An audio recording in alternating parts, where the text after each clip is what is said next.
Model बनाएंगे ना sir हम, एक्स स्क्वायर फिर वाई स्क्वायर फिर एक्स वाई। जी जी मॉडल बनाएंगे, अभी हम उसकी तरफ आ रहे हैं, सॉल्यूशन की तरफ।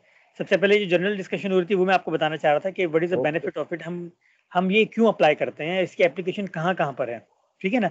आप इसको इस तरह से ले लें बिल्कुल कि यहाँ पे अगर एक इंडिपेंडेंट और एक डिपेंडेंट हुआ तो ये सिंपल लीनियर रिग्रेशन हुआ। और अगर डिपेंडेंट सिंगल ही होता है, ठीक है ना, इंडिपेंडेंट ज़्यादा हो गए, एक से ज़्यादा डिपेंडेंट इंडिपेंडेंट्स हो गए, तो उसका मतलब ये होगा कि सॉरी, एक से ज़्यादा इंडिपेंडेंट्स हो गए तो उसका मतलब फिर ये होगा कि आप उस पर MLR मल्टीपल लीनियर रिग्रेशन लगाएंगे। ठीक है। अभी रिसेंटली आपकी यूनिवर्सिटी के स्टूडेंट्स ने जो है इंटरनेशनल कॉन्फ्रेंस लाहौर में हुई थी, वहाँ पे पार्टिसिपेट किया था, उन्होंने बहुत अच्छा काम किया था। और ये स्टेट्स में पढ़ाते हुए ही उन्होंने यही एप्लीकेशन यूज़ की थी SLR की, सिंपल लीनियर रिग्रेशन की। और वो किस तरह से यूज़ की थी मैं आपको इसलिए बता रहा हूँ ताकि आप इसकी एप्लीकेशन को अंडरस्टैंड कर लें। और वो उस तरह से की थी कि पॉलीमर डिपार्टमेंट के स्टूडेंट पॉलीमर टेस्टिंग का एक डाटा उन्होंने यूज़ किया कि डिफरेंट पाइप जो टेस्ट होने के लिए आते हैं, आपकी यूनिवर्सिटी में टेस्टिंग लैब है, अगर आप बच्चों को आई डोंट नो कि पता है या नहीं, पॉलीमर डिपार्टमेंट के अंदर एक टेस्टिंग लैब है जहाँ पे डिफरेंट पॉलीमर से रिलेटेड, पॉलीमर इंडस्ट्री से रिलेटेड लोग आते हैं, वहाँ अपनी जो प्रोडक्ट होती है उसके टेस्ट करवाते हैं। ठीक है, कि उसकी परफॉर्मेंस क्या है, कुछ सैंपल्स लेके आते हैं। तो डिफरेंट पाइप होते हैं, डिफरेंट साइज के होते हैं, ठीक है, और डिफरेंट मटेरियल्स के होते हैं। तो वहाँ पे उन्होंने उसका डाटा यूज़ किया और उस डाटा में उन्होंने ये इस तरह से यूज़ किया कि डाटा की रेंज गिवन थी, ठीक है ना, टेस्टिंग लैब का डाटा टेस्टिंग था, डिफरेंट पाइप के साइज थे, ठीक है, डिफरेंट पाइप के साइज थे और 2 टेस्ट थे जिस पे उन्होंने किया था। ये उसको, ये आपकी फील्ड तो नहीं है, ठीक है ना, लेकिन मैं आपको थोड़ा सा वैसे बताता जाता हूँ। उसमें ये था कि टेंसाइल टेस्ट होता है जिसमें पाइप की देखा जाता है कि उसको हम कितना कंप्रेस कर सकते हैं, ठीक है ना। तो वो 2 तरह के टेस्ट होते हैं जो वो पॉलीमर वाले यूज़ करते हैं। इसमें एक को कहते हैं टेंसाइल टेस्ट 16 और एक को कहते हैं टेंसाइल टेस्ट 20, 16 और 20। इसका डाटा उनके ऊपर मौजूद था। इस डाटा के ऊपर उनके पास डिफरेंट साइज का जो एक वेल डिफाइंड वैल्यूज होती हैं वो उनके पास मौजूद थी। उसके ऊपर उन्होंने SLR सिंपल लीनियर रिग्रेशन लगाया। रिग्रेशन लगाने के बाद उनके पास इक्वेशन आ गई, जैसे आप बच्चों ने वीडियो में देखा ना, एक इसका एक मॉडल आ जाता है जब आप अप्लाई करते हैं। जैसे अभी हम ये जो इक्वेशन आपको नजर आ रही है एग्जाम्पल, हम अभी इस पर इंशाल्लाह मॉडल, हम इसकी कैलकुलेशन करना शुरू करेंगे तो आपको एंड में एक मॉडल मिल जाएगा, एक लीनियर रिग्रेशन आपको मिल जाएगा, ठीक है ना। उस रिग्रेशन से फिर उन्होंने क्या किया, जिससे अभी बिलाल ने बताया था कि इसका मेन पर्पस ये होता है कि हम इसमें मिसिंग वैल्यूज को फाइंड आउट कर सकते हैं, आगे की वैल्यूज को जो है वो हम प्रिडिक्ट कर सकते हैं, एस्टिमेटेड वैल्यू को, एक्सपेक्टेड वैल्यू को हम फाइंड आउट कर सकते हैं। तो वहाँ पॉलीमर के स्टूडेंट ने भी यही किया कि जो साइज या जिन साइजेस के ऊपर टेंसाइल टेस्ट जो है वो अप्लाई नहीं होते या काम नहीं होता, इंडस्ट्री काम नहीं कर रही है, तो उन साइजेस के ऊपर भी उन्होंने वो टेस्ट जो है वो मॉडल के जरिए से उन्होंने फाइंड आउट करने की कोशिश की और एक्सपेक्टेड वैल्यूज बताई उन्होंने। For example, just for example मैं आपको बता रहा हूँ कि अगर 25 जो है वो 25 मिलीमीटर पाइप का साइज था और अगर लेट से कि उससे ऊपर जो है वो कोई कंपनी यूज नहीं कर रही थी, तो उन्होंने 25 मिलीमीटर से ऊपर डिफरेंट साइजेस के ऊपर उन्होंने टेस्ट बताया कि अगर आप ये साइज यूज करेंगे तो इसका एक्सपेक्टेड जो टेस्ट होगा 16 के ऊपर और 20 के ऊपर, तो वो ये जो है वो एक्सपेक्टेड वैल्यूज आएंगी। तो एक बात हमेशा याद रखिएगा, जो मॉडल आपको वैल्यू प्रोवाइड कर रहा होता है वो, इसका मतलब ये नहीं होता कि इट इज़ 100% एक्यूरेट। आप कभी इंडस्ट्री में जाएंगे इंशाल्लाह जब वर्कआउट करेंगे इन चीज़ों के ऊपर, तो इसका हरगिज़ ये मतलब नहीं है कि वो 100% एक्यूरेट होगा, वो करीब करीब होगा। बिल्कुल इसी तरह से जैसे फोरकास्टिंग डिपार्टमेंट्स हैं जितने, वो आपको अब बता रहे होते हैं कि रेन के जो है वो चांसेस कितने कितने परसेंट है, तो आपको कभी ये नहीं बताते कि जो है वो इट इज़ 100% चांसेस के रेन जो है वो बारिश होगी, ठीक है ना। ये तो कोई भी आपको नहीं कहता, वो कहते हैं कि 70% चांसेस है, 80% चांसेस है, ये प्रोबेबिलिटी में बता रहे होते हैं आपको, ठीक है ना। कि चांसेस हैं कितनी, क्या प्रोबेबिलिटी है बारिश होने की, क्या प्रोबेबिलिटी है बारिश नहीं होने की, इसमें बता रहे होते हैं। तो समटाइम बारिश हो भी जाती है और समटाइम नहीं भी होती है, और इस तरह भी होता है समटाइम हम देखते हैं कि लास्ट पूरी वीक जो है वो बारिश हो रही होती है। तो अगर इस हिसाब से देखा जाए तो अगर लास्ट 7 डेज में हर दिन बारिश हुई है तो इट मीन्स के चांसेस बहुत ज़्यादा हैं कि 8वें दिन भी बारिश होगी, बट ऐसा नहीं होता, समटाइम बारिश नहीं होती, ठीक है ना। सनी डे होता है, देखते हैं कि बिल्कुल एक क्लियर वेदर होता है, क्लियर स्काई होता है, ठीक है। तो ये एक्सपेक्टेड वैल्यूज आपको प्रोवाइड कर रहा होता है जो कि एक्यूरेट वैल्यू के बहुत करीब करीब होती हैं, ठीक है। तो इससे मैंने आपको एग्जांपल दी कि उन्होंने बिल्कुल एक प्रैक्टिकल वर्क किया पॉलीमर डिपार्टमेंट के स्टूडेंट्स ने। तो इसी तरह से आप बच्चे भी कर सकते हैं, ठीक है ना। आप जिससे आप बच्चे अपने प्रोजेक्ट करेंगे तो सिंपल लीनियर रिग्रेशन, कोरिलेशन और MLR मल्टीपल लीनियर रिग्रेशन पढ़ने के बाद मैं समझता हूँ आप सब अपने प्रोजेक्ट पे काम कर सकते हैं, ठीक है ना। तो प्रोजेक्ट पे किस तरह का डेटा यूज करेंगे? आप इस तरह का डेटा यूज करेंगे कि फॉर एग्जांपल एक कंपनी थी, उसके लास्ट 10 इयर्स का, ये मैं आपको और एग्जांपल देता हूँ। अगर आप टेक्सटाइल मार्केटिंग मैनेजमेंट के स्टूडेंट हैं आप, ठीक है ना, मार्केटिंग मैनेजमेंट को आप देख रहे हैं, तो इसमें आप ट्रेड का डेटा यूज कर सकते हैं, ठीक है ना, एक्सपोर्ट इंपोर्ट का डेटा यूज कर सकते हैं कि लास्ट 10 ईयर्स का, लास्ट 20 ईयर्स का, 15 ईयर्स का, जितना भी डेटा अवेलेबल है। अच्छा, नॉट ओनली फॉर पाकिस्तान के अलावा फॉर द कंपैरिजन आप इंडिया का यूज़ कर सकते हैं, श्रीलंका का यूज़ कर सकते हैं, बांग्लादेश का यूज़ कर सकते हैं, यूरोप में जो डिफरेंट कंट्रीज आ रही हैं जिसका भी डेटा आपको नेट पे अवेलेबल हो, मिल जाए, आप वो डेटा यूज़ करें और उसमें एक्सपोर्ट और इम्पोर्ट के बीच में, ठीक है ना, आप ये मॉडल लगा सकते हैं। तो उस मॉडल से फिर क्या होगा, आपको जो एक मॉडल मिल जाएगा, ठीक है ना, आप इसमें एक्सपोर्ट और इम्पोर्ट तो एक इंडिपेंडेंट और एक ही डिपेंडेंट होगा, ठीक है ना। तो इसमें क्या होगा कि आप जो है वो उसमें जब अप्लाई करेंगे, मॉडल आपको मिल जाएगा, तो उस मॉडल से फिर क्या होगा कि फिर आप एक्सपेक्टेड वैल्यूज निकालेंगे, यानी जो मिसिंग वैल्यूज हैं या उन वैल्यू वो आप जो है वो वैल्यूज वहाँ पे फाइंड आउट कर सकते हैं जो या तो उस डेटा में आपके पास नहीं है या उससे आगे ही वैल्यू फाइंड आउट कर सकते हैं। जैसे कि ये आपको एग्जाम्पल नजर आ रही है, ठीक है ना, इस एग्जाम्पल में आप देखें कि जो मिनिमम वैल्यू है वो है 10 और जो मैक्सिमम वैल्यू है वो है 23 और इसमें कुछ वैल्यूज मिसिंग भी हैं, ठीक है ना। जैसे 10 के बाद जो है वो 11 नहीं है, 12 नहीं है, 13 नहीं है, 14 नहीं है, फिर 15 है। तो जो मिसिंग वैल्यूज हैं, आप जब इसका मॉडल निकाल लेंगे इंशाल्लाह ताला तो उस मॉडल से फिर जो मिसिंग वैल्यूज हैं आप वो फाइंड आउट कर सकते हैं और इसके अलावा 10 से कम वैल्यूज हैं वो भी फाइंड कर सकते हैं कि इससे नीचे अगर चले जाएं। और जैसा मैंने आपको पॉलीमर डिपार्टमेंट के बच्चों की एग्जाम्पल दी कि उन्होंने डिफरेंट साइजेस के ऊपर जो है वो टेस्ट को चेक करने की कोशिश की है, तो इसी तरह से आप 23 जो लास्ट वैल्यू है इसमें मैक्सिमम वैल्यू है, ठीक है ना, आप उसमें जो है 23 से आगे की वैल्यूज भी जो है वो फिर देख सकेंगे, ठीक है ना, एक्सपेक्टेड वैल्यू कि क्या हो गया। अगर 24 पे निकालना चाहेंगे तो वो आइडिया हो जाएगा, 30 पे निकाल सकते हैं, 35 पे देख सकते हैं, ठीक है ना। तो इससे इसका फ़ायदा क्या है कि अगर आप किसी कंपनी को ज्वाइन करते हैं और वहाँ पे उनके एक्सपेंडिचर्स कितने हैं और फिर प्रॉफिट कितना हो रहा है, लास्ट 10 ईयर्स का डाटा आपने ले लिया एक कंपनी का, उसके प्रॉफिट का डाटा है, ठीक है ना, और जितनी भी उसमें उसने इन्वेस्ट की, ठीक है ना, या यूँ समझ लें कि पब्लिसिटी पे जितनी उसने कॉस्ट इन्वेस्ट की लास्ट 10 ईयर्स में, एक वो डाटा ले लें, एक प्रॉफिट डाटा ले लें और उसमें मॉडल लगा लें, ठीक है ना। मॉडल लगा लेंगे तो आपको प्रॉफिट वर्सेस जो आपने एडवर्टाइजमेंट में पब्लिसिटी के अंदर जो इन्वेस्टमेंट की है उसका जो है वो उसके अगेंस्ट जो है वो आप एक मॉडल निकाल लें। मॉडल निकालने के बाद फिर आप इजीली फाइंड आउट कर सकेंगे कि अगर हमारे जो है वो पब्लिसिटी के ऊपर, हम अपनी प्रोडक्ट की पब्लिसिटी के ऊपर इतने अगर कॉस्ट अप्लाई करते हैं तो प्रॉफिट, एक्सपेक्टेड प्रॉफिट इतना हो जाएगा। आप समझ रहे हैं ना इस चीज़ को? इस तरह से ये चीज़ होगी। फिर इसी तरह से प्रोडक्शन का डाटा यूज़ कर लें और क्या कहते हैं प्रॉफिट का डाटा यूज़ कर लें, इस तरह से भी कर सकते हैं। तो उसमें फिर क्या होगा कि प्रोडक्शन वर्सेस प्रॉफिट, ठीक है ना, लास्ट 10 ईयर्स में कितनी प्रॉफिट रही, ठीक है ना, और हर साल में कितनी प्रॉफिट था और उस पर प्रोडक्शन कितनी थी, उस पर आप मॉडल लगाएं। मॉडल लगाने के बाद फिर आप इजीली फाइंड आउट कर सकेंगे कि ये लास्ट 10 ईयर्स का लेट से कि आपने डाटा यूज़ कर लिया 2021 तक का। अब आप देख सकेंगे अगर आपने मॉडल निकाल लिया तो उस मॉडल में आप एक्सपेक्टेड वैल्यू निकाल के देख सकते हैं कि 2022 के अंदर, ठीक है, यानी 2022 के अंदर एक्सपेक्टेड जो प्रॉफिट होगा वो कितना होगा अगर कंपनी जो है वो अपनी प्रोडक्शन जो है इतनी ले ले, ठीक है। तो ये सिंपल लीनियर होगा अगर आप इसमें 2 पैरामीटर यूज कर रहे हैं जिसमें एक डिपेंडेंट और एक इंडिपेंडेंट है। और अगर आप इसमें मल्टीपल, यानी अगर आप ये यूज कर लें कि इसमें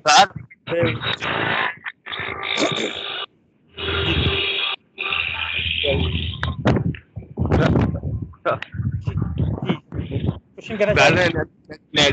नेट इशू है, चल नहीं रहा। अच्छा, आप समझने की कोशिश करें, कोई मिस होता तो मैं कर दूंगा, इसके अलावा मैं रिपीट कर दूंगा। और इसके अलावा अगर बहुत ज़्यादा प्रॉब्लम हो रहा है तो फिर बाद में रिकॉर्डिंग देख लीजिएगा या व्हाट्सएप पे पूछ लीजिएगा।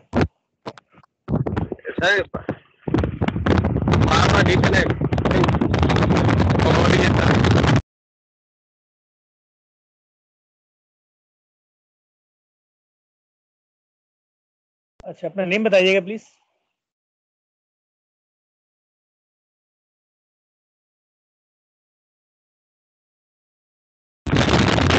रिकॉर्डिंग पे लगा क्या कह रहे हैं बेटा?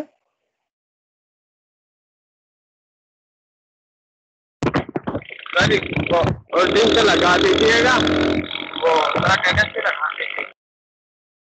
ठीक है, मैं कर दूंगा, लेकिन आप क्लास में ही रहिएगा। अगर डिस्कनेक्ट हो रहा है बार बार तब भी आप उसको आप ट्राई करते हैं अगेन एंड अगेन, ठीक है, ताकि थोड़ा बहुत आप लाइव लेक्चर में भी गेन कर लें। और ऑब्वियसली रिकॉर्डिंग जो है वो आपकी यूट्यूब पे आ जाएगी, उस पर देख लीजिएगा, ठीक है। बाकी रिकॉर्डेड लेक्चर्स कुछ कल भी मैंने शेयर कर लिए थे। ओके स्टूडेंट, तो अगर आप मल्टीपल में क्या हो सकता है, मल्टीपल में ये हो सकता है कि आप अपनी एक कंपनी जो है वो वो देखना चाह रही है कि उसका 2022 के अंदर, 2022 के अंदर एक्सपेक्टेड प्रॉफिट कितना हो जाएगा, ठीक है। अगर वो लास्ट 10 ईयर्स का डाटा यूज करती है, और वो डाटा कौन कौन सा है, एक प्रॉफिट का डाटा है, ठीक है, और दूसरा जो है वो यूज कर रही है प्रोडक्शन का, और प्रोडक्शन के साथ वो यूज कर रही है कि अपनी जो भी वो पब्लिसिटी के अंदर इन्वेस्ट कर रही है अमाउंट, ठीक है। तो इसका मतलब यहाँ पे 3 पैरामीटर्स हो गए, 3 पैरामीटर्स, जिसमें एक डिपेंडेंट है, यानी आपका प्रॉफिट। प्रॉफिट जो है वो डिपेंड कर रहा है प्रोडक्शन के ऊपर भी, और जो अपनी पब्लिसिटी के लिए वो कॉस्ट जो इन्वेस्टमेंट हो रही है उस पर भी डिपेंड कर रहा है, ठीक है। तो इट मीन्स कि जो प्रॉफिट हुआ वो डिपेंडेंट हो गया, और आपकी जो प्रोडक्शन और दूसरा जो आपका पब्लिसिटी के लिए जो कॉस्ट आप इन्वेस्ट कर रही है कंपनी, ये दो जो पैरामीटर्स हो गए, ये आपके क्या हो गए जी, इंडिपेंडेंट वेरिएबल हो गए। तो ऐसे केस के अंदर हम क्या यूज करेंगे, ऐसे केस के अंदर हम MLR यूज करेंगे, हम SLR की तरफ यानी सिंपल लीनियर रिग्रेशन की तरफ नहीं जाएंगे, हम यूज करेंगे उसमें मल्टीपल लीनियर रिग्रेशन यूज करेंगे, ठीक है स्टूडेंट। यहाँ तक क्लियर हो गया सब बच्चों को?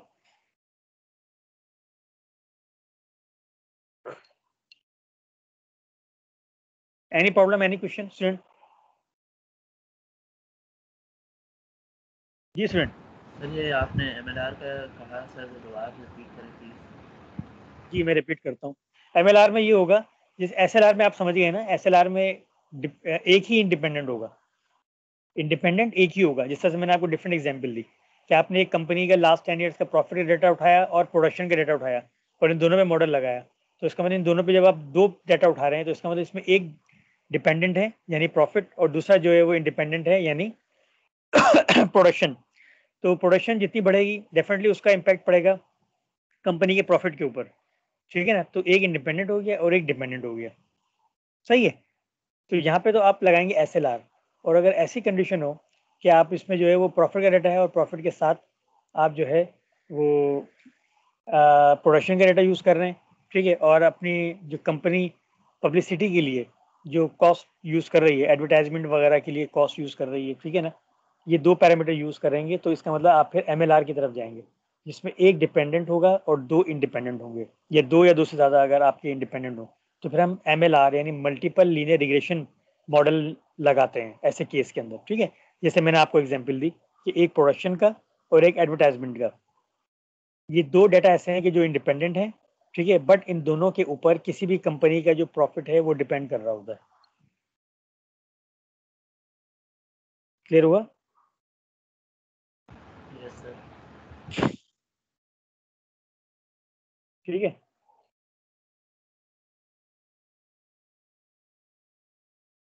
तो यहाँ तक क्लियर हो गया सब बच्चों। अब हम आते हैं SLR की कैलकुलेशन की तरफ आते हैं। तो सबसे पहले जिस तरह हमने फॉर्मूला डिस्कस कर लिए थे फॉर्मूलाज, ठीक है ना, तो इसमें देखिएगा सबसे पहले हम क्या फाइंड करेंगे, एक्स और वाई, ठीक है, एक्स और वाई को फाइंड आउट करेंगे, तो ये कॉलम बनाएंगे।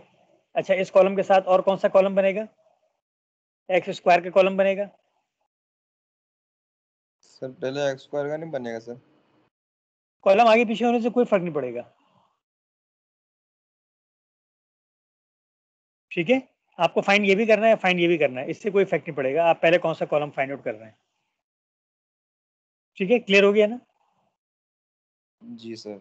ठीक है, तो ये जब एक्स वाई आप फाइंड आउट करेंगे तो एक्स वाई साथ साथ देते जाइएगा, प्लीज कॉपी भी करते जाइएगा। इसमें एक्स वाई फाइंड आउट करेंगे तो कैसे करेंगे, मल्टीप्लाई करेंगे, ठीक है ना, इन दोनों कॉलम्स यानी 10 को 11 आएगा। मैं हाँ मल्टीप्लाई करा दें 10 को 1.1 से, तो ये 11 आ जाएगा, ठीक है, 11 आ जाएगा। इसी तरह से 15 को 2 से करेंगे तो क्या आएगा, 30 सर।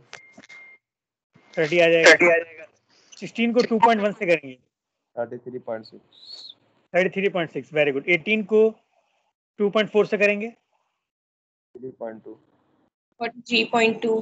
43.2, very good. साथ साथ निकालते हैं, कैलकुलेट करते हैं। 17 multiply by 2.3 9.1। Sir 39.1। 39.1, very good. और इसी तरह 23 को 4.1 से करेंगे 94.3। Very good. तो ये आपने एक्स फाइव वाला जो कॉलम है आपने फाइंड आउट कर लिया। इन द एंड इसका हम सम निकाल लेंगे बाद में, ठीक है ना। फिर एक्स स्क्वायर की तरफ आ जाएं। एक्स स्क्वायर के लिए क्या करेंगे, एक्स स्क्वायर का मतलब ये कि हर वैल्यू को उससे ही मल्टीप्लाई कराना है, ठीक है। यानी 10 को 10 से मल्टीप्लाई कराएं तो ये 10 10 का क्या होता है आपको पता है, 100 हो गया, ठीक है। 15 को 15 से कराएंगे, 22 डबल 5 हो गया। 16 को 16 से कराएंगे, 256 256 सर। 5, ठीक है, वेरी गुड, ठीक है। और इसके बाद 18 को 18 से कराएंगे, 324 सर। 17 17 से कराएंगे, 289। 289। और लास्ट वन 23 को 23 से कराएंगे तो ये 529 आपके 529। 9 आपके पास आ गए, ठीक है, वेरी गुड। आप इन द एंड, ठीक है ना, इनके सम फाइंड आउट कर लेंगे, ठीक है। यानी यहाँ पे सम फाइंड आउट करेंगे, सर 19 आएगा x का। ठीक है। तो सम के लिए आपको पता ही है, एक्सेल पे कैलकुलेशन भी पहले बता चुका हूँ आप बच्चों को, ठीक है ना। सम SUM लिखा आपने, ठीक है, और ये सेलेक्ट कर लीजिए। तो ये बेसिकली सम हो जाएगा किसका, ये x का सम हो जाएगा। It is summation of x। यहाँ देखते जाइए, ये सम आ रहा है रो में और कॉलम में x आ रहा है, तो ये इट मीन्स कि ये 99 जो है ये सम ऑफ x या सिग्मा x है, ठीक है। इसी तरह से y का होगा, ठीक है। तो y का क्या आएगा, सर 40 14 आएगा, वैसे फिर समीशन ऑफ एक्स वाई निकाल लें, ये आ जाएगा 251.2 आ जाएगा। And similarly last one summation of x square आप निकालेंगे इसका सम, तो ये आपके पास आ जाएगा 1723। यहाँ तक कोई कंफ्यूजन आप बच्चों को? होपफुली आप भी अपने रजिस्टर में कर रहे हैं इसी तरह से। एक्सक्यूज मी सर, जी प्लीज। सर हम वाई स्क्वायर नहीं निकालेंगे?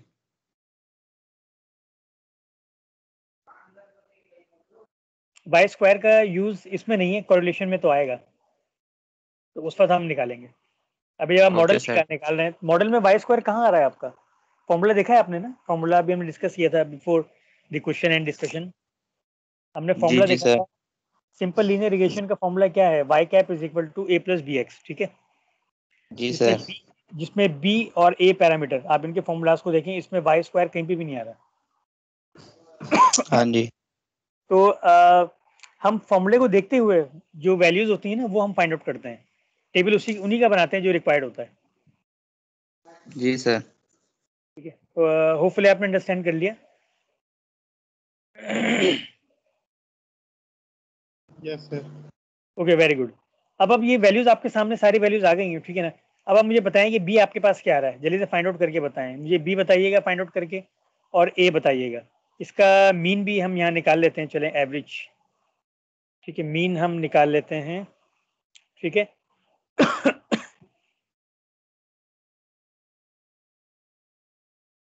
मीन आपको चाहिए होगा, एक्स और वाई का चाहिए ना। uh,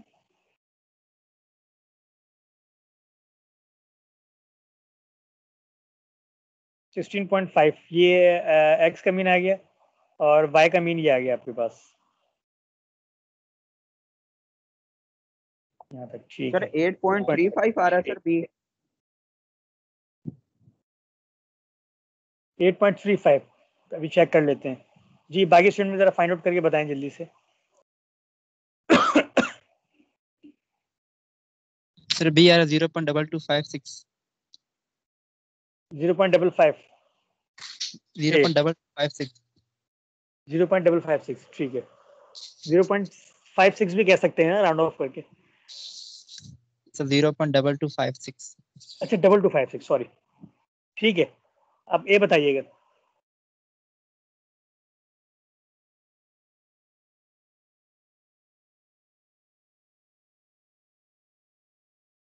होपफुली बाकी बच्चे भी कैलकुलेट कर रहे हैं।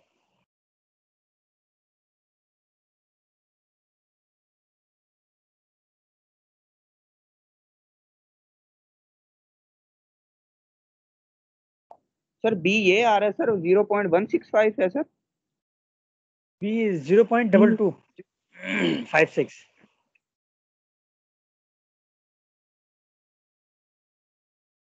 बाकी बच्चे भी चेक कर लें इसको।